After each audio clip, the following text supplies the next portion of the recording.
New patch, new delve and Archival Assault might be the most hyped one yet, but can its epic energy, stunning visuals and secrets finding twist actually take it to the next level?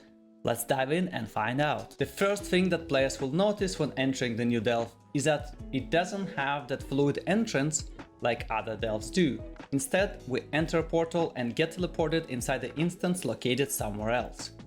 Long-time players might recognize the environment. Yes, this is the Azure Vault from Dragonflight.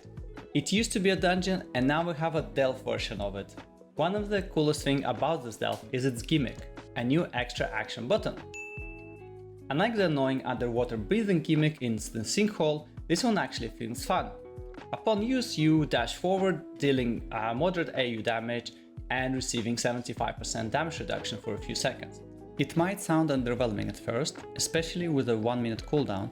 However, I've noticed that after defeating a pack of mobs, a small energy orb often spawns, and picking it up instantly resets the extra action button. So yeah, you're using it all the time. I've also looked at the damage breakdown on one of my runs, and the face cutter, which is by the way how the ability is called, was contributing on average 25% of my damage. So don't sleep on it, as it can significantly speed up your delve runtime. But here's the kicker, it's not just for combat, more on that later on. Once inside the main chamber, you're greeted with one of the most visually stunning areas in the game.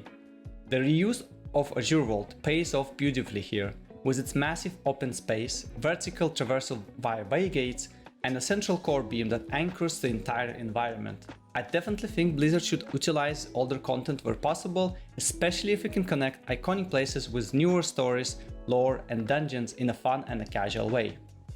There are 4 different versions of Archival Assault, all around 10 to 15 minutes long, but it really didn't feel that long. That sense of openness really adds a lot, makes it feel more immersive and less like you're just ticking off boxes while progressing the delve. Even if it's still a set path, the layout gives you that freedom vibe. Comparing to the original Azure Vault dungeon, where we would start at the top platform, then we'd have to clear a lot of side tunnels in a very linear way to descend lower, in the delve version, if you want to, let's say, explore the very bottom first, because you saw rare you haven't seen before and want to kill it, you can. Provided you clear the path to the way gates or have some sort of glide or slow fall ability. And here's the surprise.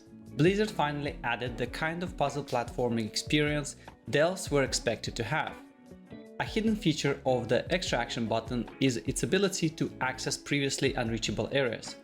Up until this point, we've been traversing between platforms via the way gates. However, there are a few ledges that do not have a way gate we can use to access it. And here's where the extra ability comes in. Carefully standing on the edge and activating extra action button takes us all the way to the other side, allowing us to explore the secret pathways.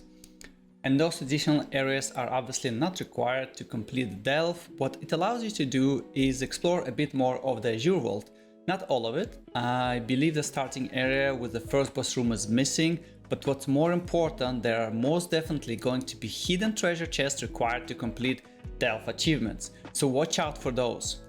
I have to give credit to the devs for such a smartly designed tool and for adding a whole extra layer to the gameplay that actually rewards curiosity. And to wrap this up, we're going to have a quick look at one of the boss fights in the new delve. There are a total of 3 different bosses, and the one I like the most is the Portal Master Halsan. Throughout the fight, 2 portals spawn far away from each other, and shortly after, Halsan casts a time bomb, which upon detonation sends a damaging wave outwards. Suffice to say, getting hit by it is going to hurt. So the intended way to deal with the mechanic is to move in close to the furthest portal from the time bomb, and once the wave starts expanding, take the portal to safety. After you take the portals, the boss casts Implosion that deals damage around those portals, so save up a movement ability and get away from them fast. Of course, some classes might be able to cheese the wave, but that's something you can figure out on your own. And that's it. After that, it's rinse and repeat. I really like this fight. Blizzard haven't ever done it, but also kept the fight interesting, and I'm sure a lot of solo players will enjoy it. All in all, Archival Assault feels like a solid step forward.